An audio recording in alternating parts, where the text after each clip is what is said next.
আমার ধারণা ছিল ভাই আপনার এইচটিএমএল এবং সিএসএস এর উপরে ওইটা মূলত টুকটাক পারতাম।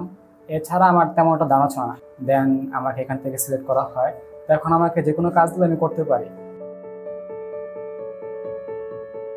আসসালামু আলাইকুম, আমি হাসান। দেশ পলিটেকনিক কলেজ থেকে ডিপ্লোমা শেষ করছি। কম্পিউটার সায়েন্স ডিপার্টমেন্ট ছিল আমার। অ্যান্ড আমি শিখবে সবাইতে ইন্ডাস্ট্রি অ্যাটাচমেন্টে ছিলাম, ওয়েব ডেভেলপমেন্টের উপরে।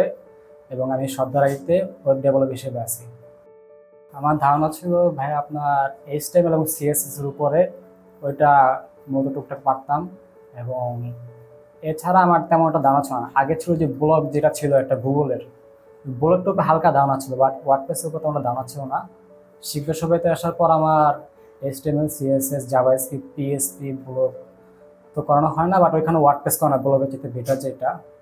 তো এইসব ডাউনার শিখবে সবাইতে আসার পর পাই আমরা। এখানে শিখবে সবাই থেকে এখানে আসার পর আমার প্রথম বেনিফিট হচ্ছে শিখবে সবাই থেকে যে তুমি শিখে আইছি। তো এখানে আসার কারণে আমার এখানে বেশি একটা প্রবলেম হয় না। ইজিলি আমি যে কোনো যদি আমার টাস্ক দেওয়া হয়, যে কোনো কাজ দেওয়া হয়, প্রথমে যে টাস্কগুলো দেওয়া হয়েছে আমি ইজিলি টাস্কগুলো কমপ্লিট করতে পারছি। দেন আমাকে এখান থেকে সিলেক্ট করা হয়। তো এখন আমাকে যে কোনো কাজ দিলে আমি করতে পারি। ফিউচার প্ল্যানিং আমার আপাতত এখন আছে সফটওয়্যার ইঞ্জিনিয়ার এবং ওয়েব ডেভেলপার হিসেবে থাকবো, প্লাস সফটওয়্যার ইঞ্জিনিয়ারের পাশাপাশি টার্গেট আমার বিএসসি করা টার্গেট। এখন পড়ালেখার পাশাপাশি এই জবের পাশাপাশি বিএসসিটা করবো।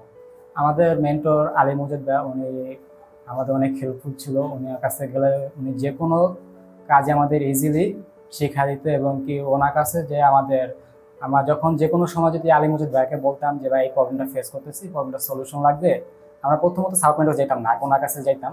ওনার কাছ থেকে ডাইরেক্ট ওনাকে বলতাম, তো উনি তারপর আমাদের সাপোর্টগুলো করতো।